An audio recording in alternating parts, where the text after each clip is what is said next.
Okay, guys, 5 p.m. Warsaw time or 11 a.m. US or wherever you are.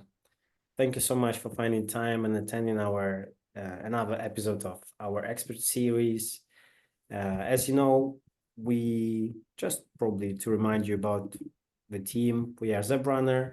We are developing an AI-based platform for testing teams, unifying your case management efforts with automation reporting, and we also have execution for your team that is really parallel and cost efficient. And today we are ready to present you with our new speaker, the Automation Panda, Andrew Knight, Senior Director of Product Management at Cyclelabs. And Andrew has something to tell us about interesting topic on automation. So Andrew, without further ado, the floor is all yours. Thank you so much, Stan. And hello, everyone. Stan said, my name is Andy Knight. I am the Automation Panda. You may have heard of me. You may not have. That's all right. First, I just want to say thank you so much, Zebrunner, for hosting this Expert Series webinar. It's really cool to be invited to speak here. I know that y'all have had some really great speakers before, and I know you've got some more lined up. So y'all in the audience, keep an eye on this series.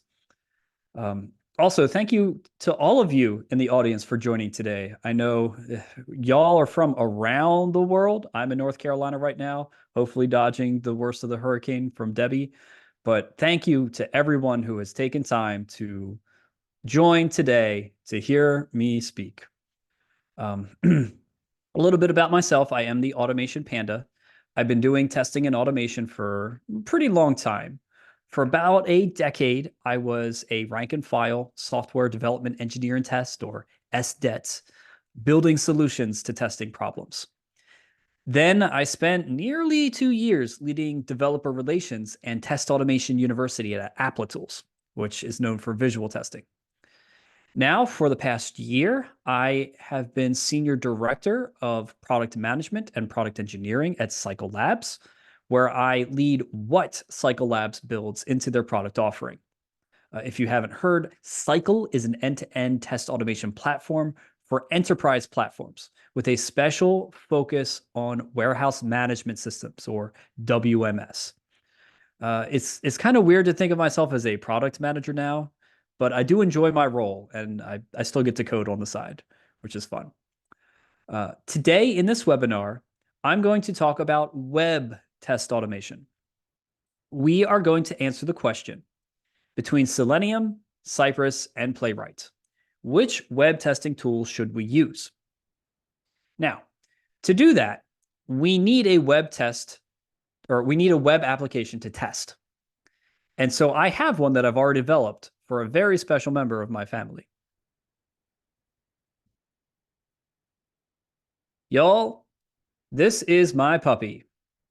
Yes, she is adorable, isn't she? Her name is Suki, and she is a French bulldog. My wife and I love this little dog so much. She is a gift from God. I mean, just look at how cute she is. She has the most beautiful eyes. We adopted her almost 3 years ago. She's made our life so much better. She's the first dog we've ever had. Also random, in case you've missed it, the French Bulldog is now the most popular dog breed in the United States. So we're not really new dog owners anymore, but when we first adopted her, it was all new to us. And, we had to take her out for potty breaks. We had to feed her. We had to take her to the vet. Sometimes she might get sick and we have to clean that up. It's a lot of work taking care of a dog, isn't it? There's a lot of things we need to remember to do.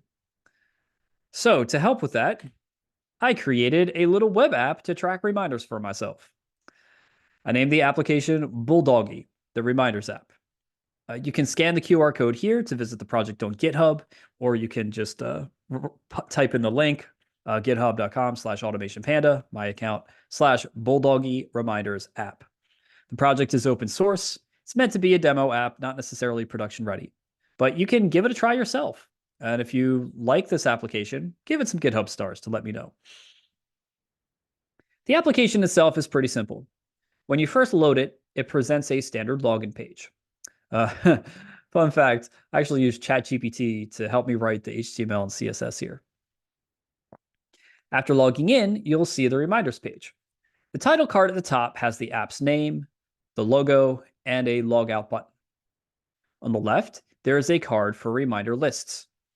Here, I have different lists for chores, groceries, and projects. On the right, there is a card for all the reminders in the selected list. So when I click the chores list, I see reminders like buy groceries and walk the dog.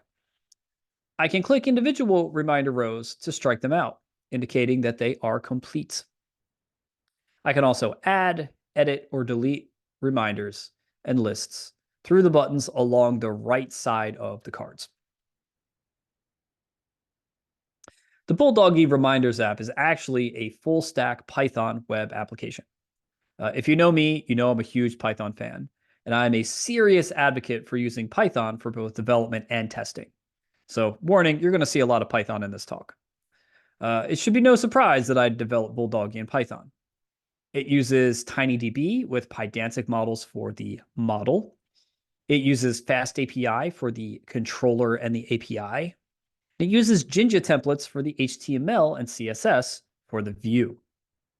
It also uses a cool library called HTMX instead of JavaScript to handle dynamic interactions. I'm also a huge HTMX stan. Check that out if you want to see how you can make your web development simpler. If you specifically want to learn more about how to build full stack Python web apps with HTMX, please watch the recording of my PyTexas 2023 keynote address, given by the QR code here. HTMX is a pretty marvelous library. And the way it works is it provides hypertext attributes for making your AJAX calls.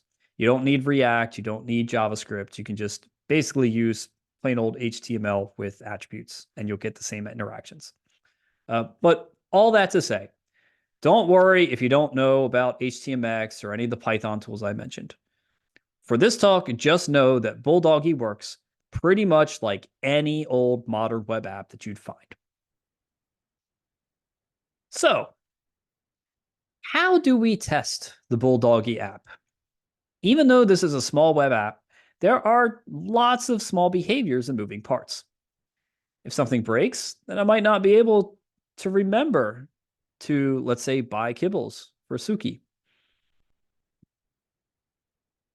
Now, you might be skeptical about testing here. You might think, should we even bother testing this app? Testing and automation take a lot of time. Why can't we just manually check things after we make code changes? Now, given this is a webinar with a lot of testers, I presume, I'm sure you're probably thinking, well, of course we would test it. But unfortunately, we live in a world where a lot of times we have to justify the value of testing. And not only that, but we have to justify the value of test automation because it is work. Test automation is software development and requires all that skills. So let's look at it this way. I like to consider looking at test debt over time when justifying why we should be doing testing and specifically why we should be doing test automation. As we know, manual checking does not scale well over time. Every time we add new behaviors, we risk breaking old behaviors. Over time, the number of existing behaviors in our app adds up. That's a lot of legacy that we won't cover by one-off checks. If we don't take time to properly test as we develop the app, then the app will eventually become too complex to manage, and difficult bugs will inevitably keep appearing. So this chart illustrates that kind of growth, right? Imagine you have an agile development process and you're going sprint by sprint. Every sprint, you're adding new behaviors, and so the cumulative amount of behaviors over time keeps growing and growing and growing, and that becomes your legacy. Here, I sketched it to be linear, but when I've shown this chart to people before, some have joked that maybe the growth should be exponential.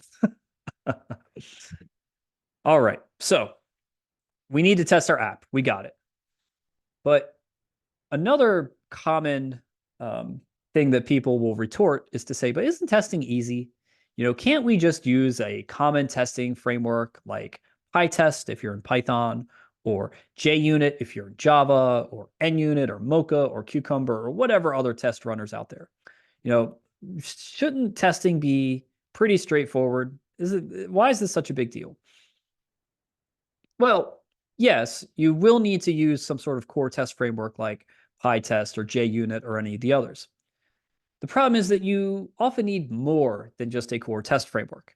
A test runner like PyTest will discover and run our test functions, but we still need a way to interact with the app inside a browser, right? If we want to truly test it like a user, if I want to, create lists and create reminders and cross them out, I need more than just PyTest. The core framework won't handle those interactions.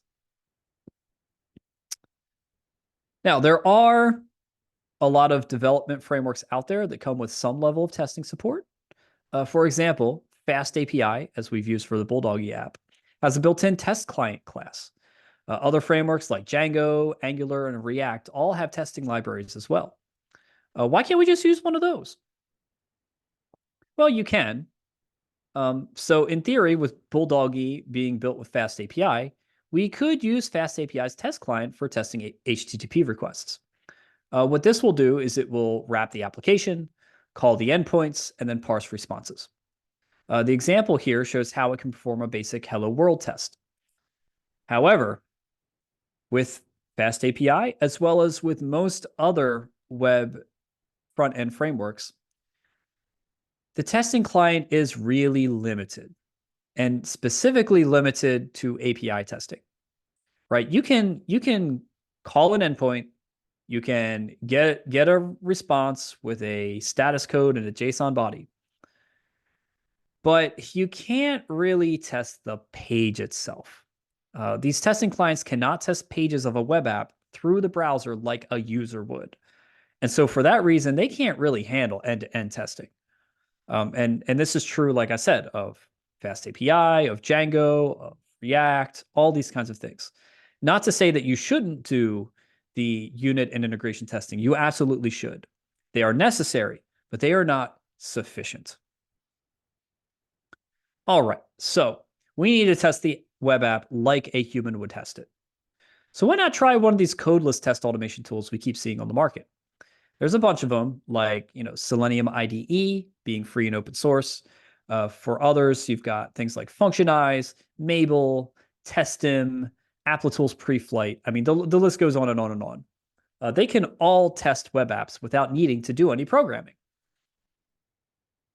Well, hold on there, partner. There's a time and place to use codeless test automation tools. Codeless tools are great for folks who don't know programming, but want to start automating their tests. It's great for going from 0 to 1. Many codeless tools also provide helpful features like self-healing locators and what we're seeing more and more now, autonomous test creation.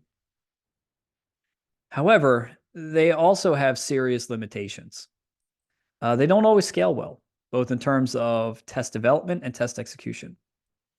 They inherently enforce limitations on you as a tester by the very nature of their design. You're stuck with the capabilities they provide. And if the tool is proprietary, then you risk vendor lock-in with expensive pricing. Oftentimes, you really need a coded tool or framework to go from 1 to N. Codeless tools frequently aren't right for folks who bring coding skills to test automation, like developers or SDETs or automationeers. Now, granted, there are plenty of good codeless tools out there. I'm not here to advocate for one over the other or to give recommendations on that. With my background as an SDET, I have always favored the more hands-on coded tools because that meets more of my skill set and lets me build a more flexible, robust, high-scale solution. So before we start looking at what those coded tools look like, I'm going to hand it back off to Stan from Zebrunner to talk about a contest that Zebrunner is going to run. Take it away, Stan. Thank you so much, Andrew. It's really nice to hear from you. And guys, codeless tools, let us know if you use any of them. What do you think? We are about to go into the deeps of the topic for what you've joined us today. Thank you so much for finding time for that. And just as a reminder, Zebrunner is a platform for testers for automation reporting as well. And we have this environment enabling you to connect every type of tool Andy is about to mention. So at the end of the show, we're about to play with you a little contest. Stay till the end and win a prize for yourself. Andrew, back to you. Thank you so much, Stan. That's awesome. Alrighty. So let's pursue coding tools for the rest of this webinar. What about Selenium? I'm sure many of you have heard of Selenium. I'm guessing many of you have even used Selenium. Will Selenium do the trick for automating web tests against our Bulldoggy reminders app? Of course it can. Selenium WebDriver is the classic and still the most popular browser automation tool. It's original, it's old school. It integrates with all the core test framework like PyTest. Selenium manipulates the browser using the WebDriver protocol, a W3C recommendation that all major browsers have adopted. The Selenium project itself is fully open source. It relies on open standards, and it is run by a community of volunteers according to open governance policies. Selenium offers bindings for several languages, such as Python, Java, JavaScript, C#, and Ruby. I know I have used Selenium for years, and in fact, I'm deep in the throes of a Selenium project right now. Selenium works with real live browsers through a proxy server running on the same machine as the target browser. When test automation starts, it will launch the WebDriver executable for the proxy and send commands through it via the WebDriver protocol. That's how your automation code can control a real live browser. Here's how you would set up Selenium WebDriver in Python with PyTest. First, we would need to pip install Selenium into our project to get that package dependency. Then we need to construct a WebDriver instance. In PyTest, I recommend doing that with a PyTest fixture. We could then hard code the browser type we want into that fixture as shown here in this example.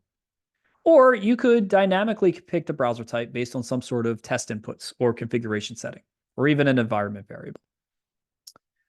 We may also set options for the WebDriver instance, such as running it headlessly, setting implicit waits, or adding any other sort of command line switches. In this fixture here, for the cleanup after the yield statement, we need to explicitly quit the browser. Now, I know I've shown it in Python here, but the setup would be similar in any other language. If you're using Java JUnit, you'll have setup and cleanup methods. If you're using NUnit and C#, very similar. Basically, with Selenium, you have to manually create your WebDriver instance, and at the end of tests, you close it down. So then here's what a test would look like when using Selenium. And this is a login test for the Bulldoggy login page. The test function would receive the WebDriver instance through the browser fixture that we just wrote. Now, when I write my tests, I follow the arrange, act, assert pattern. Now, I like to write my tests using given, when, then language in the comments. The first step here is given the login page is displayed. Here, we call browser.get with the full URL for the Bulldoggy app running on the local machine. Second step here is when the user logs into the app with valid credentials. This actually requires 3 interactions: typing the username, typing the password, and clicking the login button. For each of these, the test must first call browser.findElement with the locator to get the element object. They locate the username and password fields using the CSS selectors based on input name. And they locate the login button using an XPath that searches for the text of the button. Once the elements are found, the test can call interactions on them like send keys or click. Now, one thing to note here is that these calls should probably use a layer like page objects or the screenplay pattern to make them reusable. But for the sake of this webinar, I've chose to put raw Selenium code just to keep it basic. The third step is then the reminders page is displayed. These lines perform assertions, but they need to wait for the reminders page to load before they can check any elements. That is inherent with basically all web testing, right? You need to make sure you wait for the page to be ready before you check stuff on it, or else kaboom, your tests explode.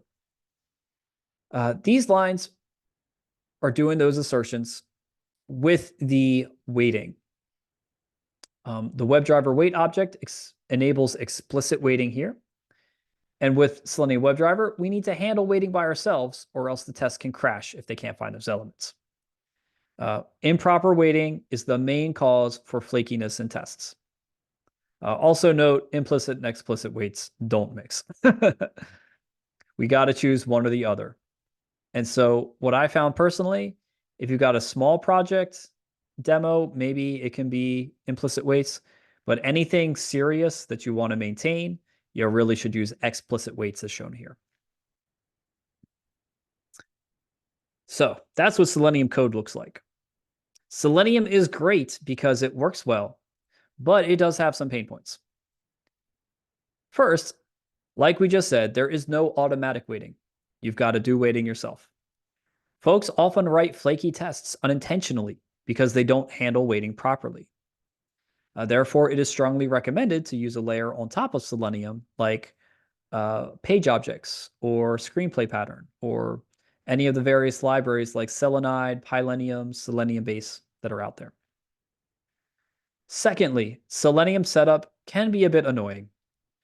We need to install matching WebDriver executables onto the system path for every browser we test.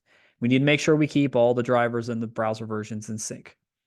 It's very common to discover that tests start failing one day because the browser automatically updated its version and no longer matches the WebDriver executable. Thankfully, there is a new part of Selenium called Selenium Manager, which automatically handles the executables and updates them for you. I've actually been using it on my recent Selenium project. It's turned out to be very helpful. Third, Selenium-based tests have a bad reputation for slowness. Poor performance may come directly from the apps under test, but also Selenium setup and cleanup can also cause a performance hit. You have to open the browser for each test and close the browser for each test. And that's pretty significant overhead. So, what alternatives do we have? What about this tool called Cypress? Cypress is a modern front-end test framework with a very rich developer experience. I first learned about Cypress around 2018, 2019, when they were still pretty new. Back in the day, you had no choice but to use Selenium. And Cypress was the first serious alternative that I remember. Instead of using the WebDriver protocol, Cypress manipulates the browser via in-browser JavaScript calls. The tests and the app operate in the same browser process. Cypress is also an open source project, but the company behind it, Cypress.io, also sells advanced features for it as a paid service. There's Cypress Cloud. Cypress can run tests on Chrome, Firefox, Edge, Electron, and WebKit, but not Safari. Fun fact, it got its WebKit support from Playwright, which we'll talk about Playwright later. Cypress also has built-in API testing support, which is nice. But unfortunately, due to its design, Cypress tests must be written exclusively in JavaScript or TypeScript. So here's the Bulldoggy login test again, but rewritten using Cypress. The steps are pretty much the same as before. Instead of creating some sort of browser object, though, all Cypress calls go to its CY object. So you'll see things like CY visit, CY get, CY contains, CY this, CY that, CY everywhere. But when you compare it to the Selenium tests, you could argue that the syntax is much more concise and readable. We could even fit in a few more assertions on the screen. Cypress also handles waiting automatically, which makes the code less prone to flakiness.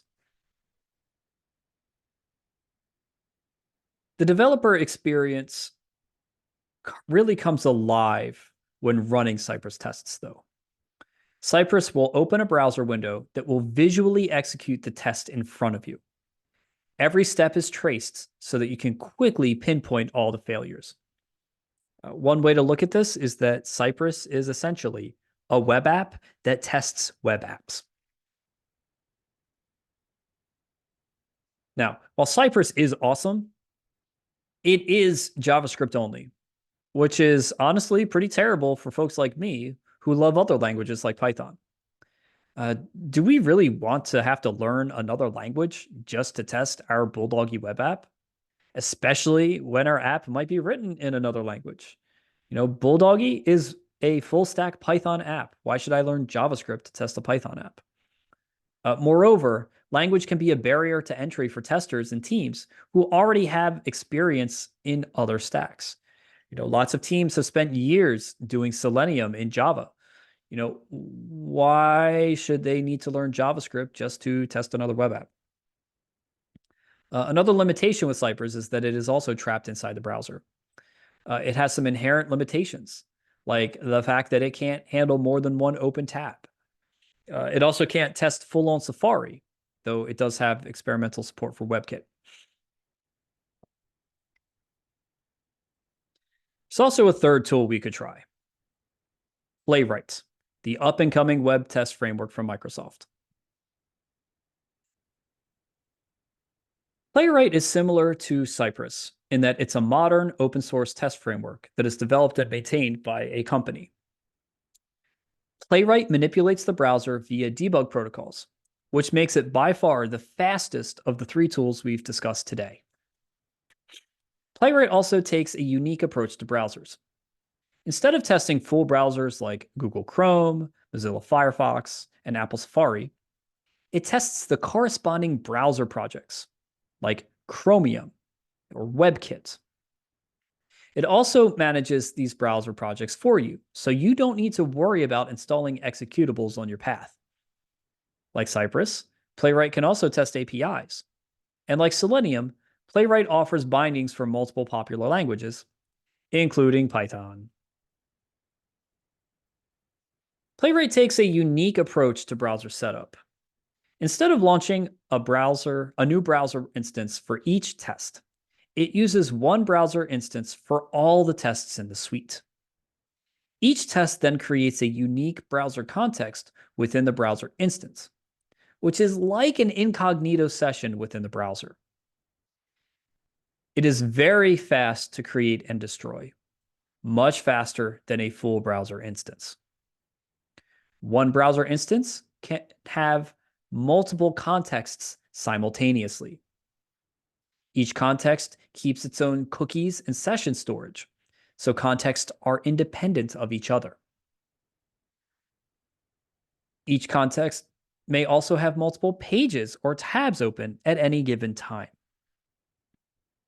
Contexts also enable scalable parallel execution. We could easily run tests in parallel with the same browser instance because each context is isolated. Let's see that Bulldoggy login test one more time, but this time with Playwright code. And again, in Python, because we can. The code is pretty similar to what we saw before.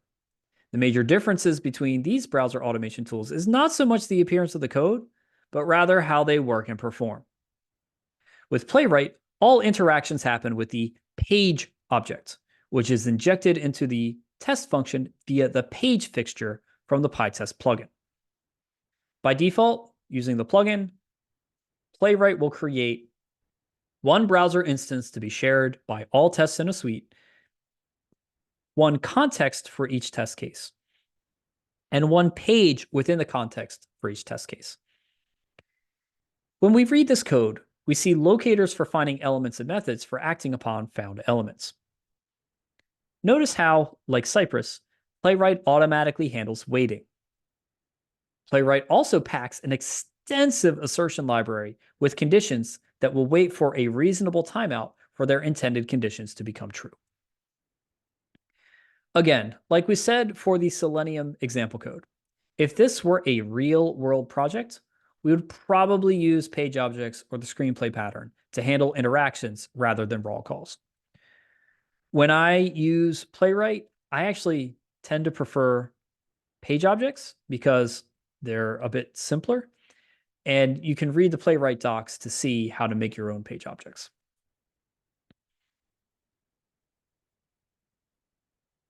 Playwright has a lot more cool stuff that I don't have time to demo today. It has things like a UI mode, like Cypress does, so you can open up and run your test from that. It has a test generator that records interactions into a script. It has an inspector to help you find locators for elements. It has helpful tracing through and through.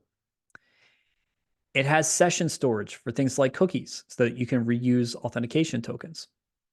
And it also has an extension for Visual Studio Code. So if you're going to be writing Playwright, get the VS Code extension. It offers some really nice things. However, Playwright isn't perfect, and it has some pain points, just like the other tools. First, Playwright tests browser engines, not full browsers. Chrome is not the same as Chromium, so there might be some test gaps between the two. Now, personally, I haven't really hit any issues where testing on Chromium was insufficient, or testing on WebKit was insufficient, or testing Firefox was insufficient versus the big browsers. I think there was like once upon a time, there was like a session storage bug in Safari that would not have been in WebKit. So like for most cases, I think 99% of the time, you're going to be fine. But note that there is a little tiny bit of risk there, little tiny bit. And there could be a gap somehow. Or on the other hand, your team or company might need to test full browsers to satisfy certain compliance rules, right? So in those cases, Playwright may not be the best choice. Second, Playwright is still new. It is by far the newest of all the major web tools. I first learned about it, I think, in 2021. I think the project started around 2020, if I'm correct. So it is years younger than Selenium and Cypress. So its community is smaller. The amount of documentation and Stack Overflow articles is going to be smaller. But I will say this is now 2024. Playwright has come a long way. Much of its API has stabilized. We're seeing much wider usage of Playwright than before. We're seeing a much larger community than before. And so really, as Playwright has grown, it's really closing the gap. So it's not as risky as before to pick Playwright in terms of getting the support you need. So we've looked at Selenium, we've looked at Cypress, we've looked at Playwright. Back to the million-dollar question. Which one should we use? What do y'all think?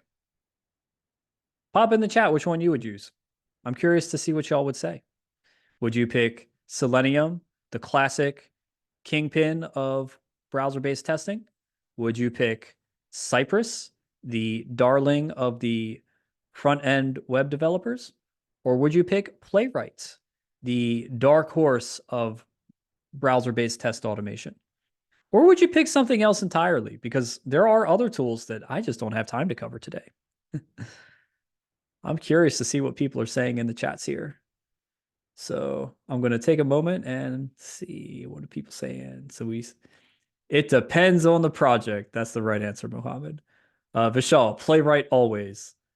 Kailash, Cypress. Oh, Cypress. Dennis is using Selenium. Maida, Cypress. Alvaro, Playwright. Man, this is really interesting. We've got quite a spread of answers here.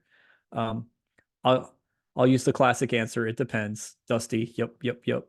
Playwright, Selenium, Protractor. Oh my goodness. I did not expect that one. Protractor's dead, y'all. They're telling you move off. Uh, anything but Cypress. Ooh, ouch. It depends, but Playwright.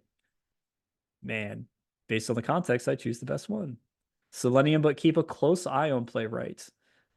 Using Selenium, learning Playwright, not sure right now. Cypress. So this is awesome, y'all. Thanks, man. Y'all are giving more answers than I can read. Thank you for sharing because it's good to see that all of these options are still actively in use and have interest. So when it comes to answering this question, as painful as it sounds, the answer is the best web test framework to choose really depends on your needs. It depends. To be honest, they're all great tools and they each have pros and cons. I wanted to compare these tools head to head. So I created this table for quick reference.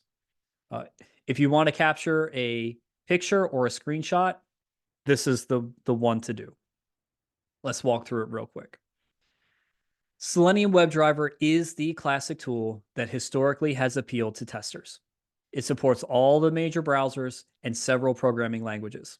It abides by open source, open standards, and open governance. However, it is a low-level browser automation tool, not a full test framework. Cypress is the darling test framework for front-end developers. It is essentially a web app that tests web apps, and it executes tests in the same browser process as the app under test. It supports many browsers, but must be coded exclusively in JavaScript. Nevertheless, the developer experience is top-notch. Playwright is gaining serious popularity very quickly for its speed and its innovative optimizations. It packs all the modern features of Cypress with multilingual support of Selenium. And I think it's really a contender to take over web testing.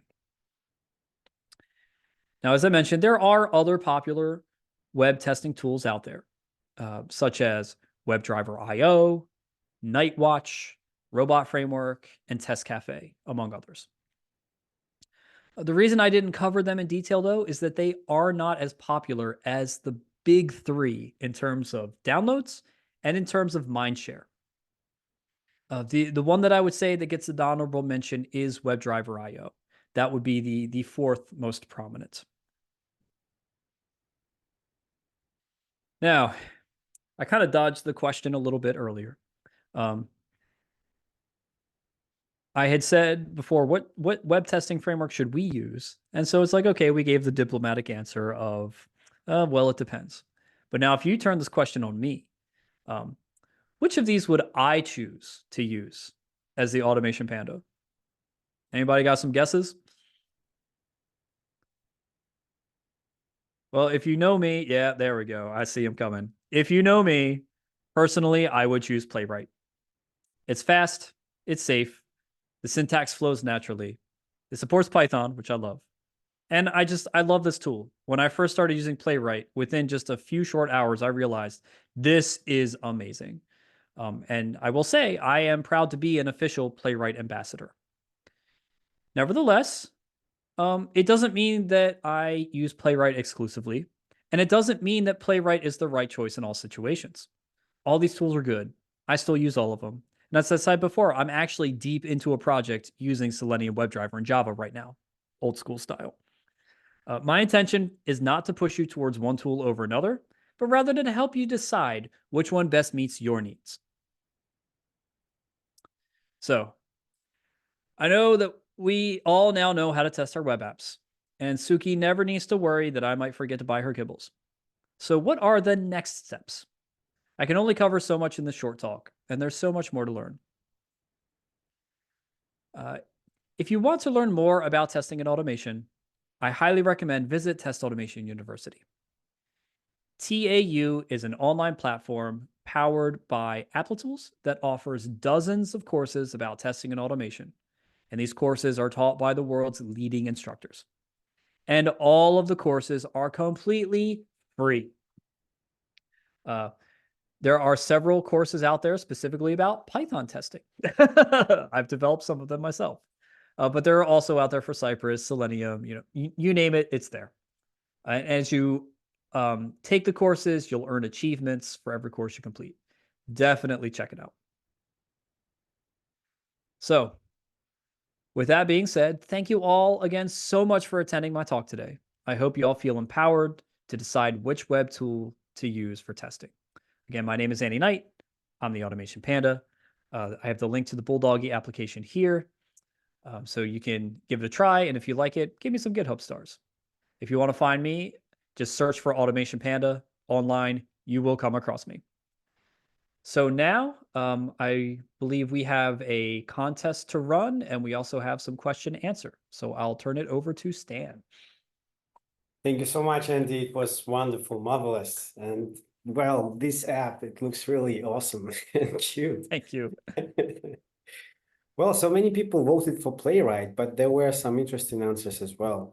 And guys, as we mentioned, Zebrunner is a part of this. So basically, what we are a product that, sorry, is able to run every automation framework that you are currently using and provide you with insights based on the specific, based on the real-time insights for every framework that you are currently using. So we are promising the game, and the game is basically around the questions. So guys, now is the time for your questions. We still have 20 minutes to go.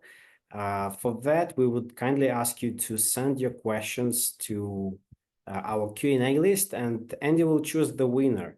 And in the meantime, I will tell you a bit more about Zebrunner and why you probably would be interested in this prize. So basically, to reiterate, Zebrunner is a unified tool for testing teams. The thing is that we are covering both case management and automation reporting, therefore, eliminating this need to switch and use with Zoho. Basically, you can see all the results in one place. And the thing with automation reporting is that you can actually see, first and foremost, we've mentioned you can integrate with TestNG, JUnit, PyTest, Cypress, your favorite Playwright, and some other tools as well.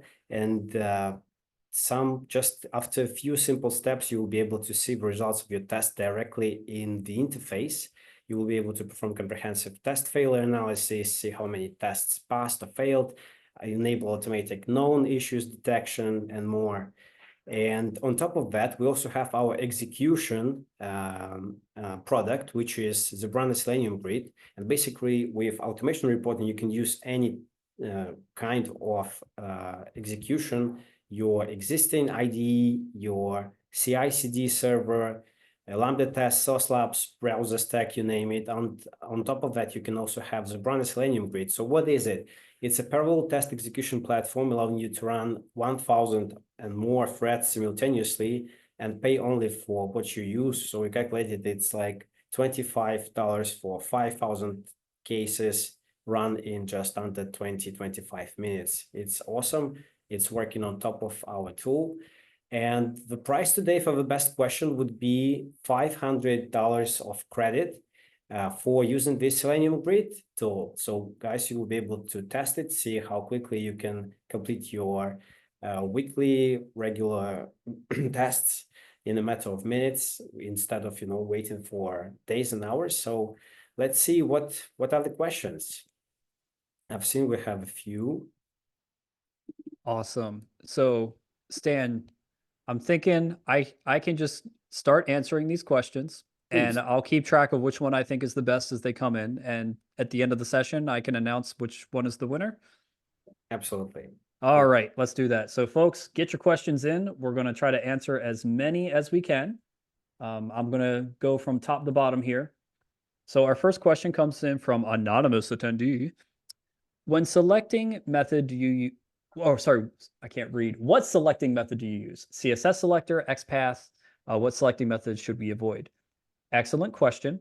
My approach to creating selectors or locators is using the simplest one I need for the element I'm trying to target. So if I can get away with an ID or a test ID attribute, always I go for that. If I need something a little more powerful, I'll lean on a CSS selector. In the absolute worst case, I'll use XPath. I'm not afraid to use it, but I try to avoid it when possible. If you want to learn more about how to write selectors, how to write locators, check out Test Automation University, that resource I mentioned before. I wrote the course called Web Element Locator Strategies, and you can learn all about it there. All right, so next question from Serhai. What about parallel test execution for each framework? Great question. So with Selenium, given that Selenium is a tool, not a full framework, you would need to rely on whatever parallel execution capabilities there are in the core test framework you're using. So let's say you're doing it in Python with PyTest. PyTest has parallel execution out of the box. Or oh, sorry, no, not out of the box. With a plugin for PyTest called PyTest XDist. Very easy to get in. If you're using JUnit or NUnit, there are parallel capabilities there as well. You'll need to go look at those frameworks. Cypress, I believe you can run in parallel with Cypress Cloud, which is their paid offering. With Playwright, you get parallel execution out of the box with Playwright Test, which is really, really nice. In fact, Playwright, with the JavaScript binding Playwright Test, it does parallel by default, whereas the other ones you have to enable parallel execution. So very, very good question there. All right, next question. Thara, do you recommend Playwright for API testing? Absolutely. No reason why not. Both Cypress and Playwright have API testing support. Typically, what I would do is when I'm doing my end-to-end testing with, let's say, Playwright, I'll use APIs to kind of stage data in the application and then use web UI interactions to exercise behavior. But you could write pure API only tests with Playwright. If you're already using Playwright for web testing, it makes sense to stick within the same tool. So yeah. All right, here we, oh my gosh, the questions keep piling in. So this is from Timotej Varga. How would you start implementing automation? I have joined a company with multiple projects that are just on update cycles at the moment, but there is no automation yet. Ah, man, that's a tough question because it's very open-ended, right? If you're, let's say you're in a company, like you said, and they've got a lot of projects on maintenance, I would ask what kind of testing they're doing today, right? Are they repeatedly doing a bunch of manual tests of the same kind every time they do a maintenance patch or something? If that's the case, I would say look at those tests that they run for every patch and see what you can do to automate those. If it's web testing, you've got these tools available to you. And really at that point, it's more of a value pitch to say, hey, we could save so much more time of testing if we were to automate a few of these checks. And it doesn't even have to be every single test that they run, but if you could automate like the most important 20% of tests or something, that can make a huge impact. So I would say start there. Okay. Next question. David McKenzie. For an organization that has majority manual testers, what approach or tool would you recommend for novices to pick up and use? Python gets noted as easier to pick up, but Playwright sounds like it might have test generator functionality. Any advice for novices? Yeah, this is a really good question too. It starts with the right strategy here. What is the organization trying to accomplish, right? Are they looking to set up some like really serious automated tests that run continuously, or are they simply looking to reduce the burden of manual testing by automating a few checks here and there? It might be easier to start small, right? You might even want to consider some of those codeless tools that I had mentioned before, because if you're already in an established organization with a lot of manual testers and you're just trying to move the needle and automate some things, it might be easiest to go from 0 to 1 with a codeless tool that the existing manual testers could adopt very quickly and readily. if the decision is they want to move into more serious automation, you could look into possibly hiring some automation engineers or SDETs to get that effort going. Or you might, like if you're trying to get your manual testers to learn automation, there will be a bit of a steep learning curve there. It's not impossible. If you wanted to look at the more coded side of things, what you said is spot on. I would recommend looking at Python, because Python as a programming language is easier to pick up, I think, than Java or JavaScript or C#, which are the other big languages for test automation. I say that with bias because I am a bona fide Pythonista. I love Python. I go to Python conferences, but all that to say, objectively, I think Python is easier for new programmers to learn than other languages. And so I can wholeheartedly recommend Python for that. Now you mentioned, oh, but Playwright sounds cool. Well, you can use Playwright with Python. Playwright has a Python binding. So if you want to learn Python and do your web interactions with Playwright, go for it. And then, Playwright has a test generator functionality. The test generator is there to help you code your tests. It's not a replacement for coding. It's pretty cool because you can it's like record and playback. You can open it up, click on different elements on a page, and then it'll generate the Playwright code for you. But note that it's not going to generate a perfect test like that. You're still going to need to refine that code. All right. So next question. Oh my gosh, they keep coming. I'm going to have to move a little faster here. Andrew Boris, how does Playwright work from the inside? More deeply knowledge about it. So in short, Playwright uses debug protocols of the browsers. That's why it's able to go so fast.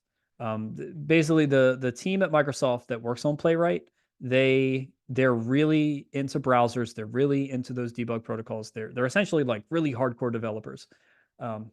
And so they kind of go in the back door like that. Whereas like Selenium uses the Selenium WebDriver protocol, Selenium uses WebDriver protocol. Cypress uses in-browser JavaScript. Now, I am not a Playwright developer myself, but if you join Playwright Discord and you want to get a deeper look at what's going on, I'm sure they'd be happy to share some more knowledge with you. Okay, so here we go. Sudeep. I guess browsers can also be tested instead of browser engines by using the channel. Yes. So in Playwright, you can test full Google Chrome and Microsoft Edge using a setting called a browser channel. That is absolutely correct. And I haven't seen any performance hit to it. You cannot use browser channel for Safari or for Firefox. You can only use it for the Chromium browsers. Question number 2, does Playwright support Shadow DOM? Yes. Yes, it does. You can pierce Shadow DOM with regular locators. It's pretty phenomenal. Check it out. Alexi,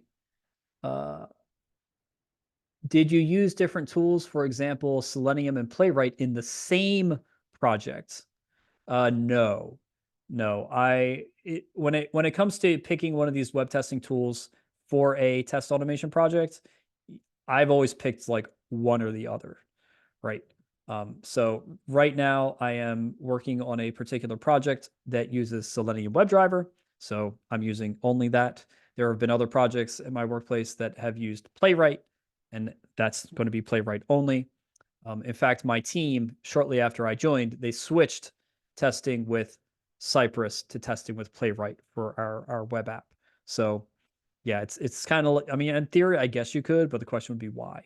I guess the only reason you might want to have both would be, let's say you have a large older test suite that you want to keep maintaining. And let's say it's written in Selenium, and then you want to start writing new tests in Playwright. You could draw a line in the sand. You could write all of your new stuff in the new framework, keep all of your old stuff in the old framework, because it doesn't make sense to go rewrite everything. Right? Management won't like that. So in that case, I guess you could have multiple test suites. So that's a good question. All right. Let's look at the next one here. We're out of time. Maybe Andrew. Oh, we're out of time. Oh, shoot. Okay. Can we try to answer 3 more questions and probably wrap it up? Okay, so we'll answer 3 more and then we'll pick the best one. Okay, So, why do you prefer Python for test automation? How different, accessible is it for people to use Java, C Sharp? I'll answer this quick. I've done all the languages: Java, C Sharp, Python, JavaScript, Go, Perl. Like the list goes on and on. Why do I prefer Python? I don't know. I just do. It's personal preference. I think there's some advantages to Python in its simpler syntax, its readability, its conciseness, and the sheer amount of packages it has. All right. So, Prasanth, can you provide concrete examples of real world scenarios where each tool excels and where they might fall short, considering factors such as test maintenance? Oh my gosh, that is an enormous question. Come hit me up afterward for real world examples. I can dig out a few. All right. And final question I'm going to answer before picking a winner. Alexi, test ID. Do you consider it as the best approach for locators in Playwright? Absolutely yes. Yes. I love test ID. I think it's phenomenal. Work with your developers to put them in if you can. Whew. All right, folks, I'm sorry that we're out of time and I can't answer the other questions. If you want answers to them, feel free to message me afterwards. Like I said, search Automation Panda. You'll end up at my blog. There's a contact form there. You can email me any questions you have. You can also hit me up on Twitter or LinkedIn. Twitter at Automation Panda, LinkedIn, Andrew Leland Knight. You'll find me. I work at Cycle. I've got the picture of the panda. So, the best question. Are we ready for this? Who is it? I'm going to say it's Alexei Beryukov. For do you use different tools in the same project? Because that one I had a gut reaction, but then I actually stopped to think, wait a minute, no, there's a deeper thing here. So I would say that was probably the best question so far. I'll post it here in the chat. That was the question. Congrats, Alexei. And guys, sorry if not of all your questions have been answered today. We're really looking forward to trying to answer them. Please send them to the Zebrunner team, and we will try to connect with Andy and probably have a quick feedback for you. And Andy, thank you so much for your time. It was a real pleasure to have you here for all these insights, guys. I hope after this session you already have more information, especially if you are still choosing the framework. Hit these like buttons, follow Andrew, follow Zebrunner. We love you, and please keep subscribing to our sessions. We really love to see you here. Thank you.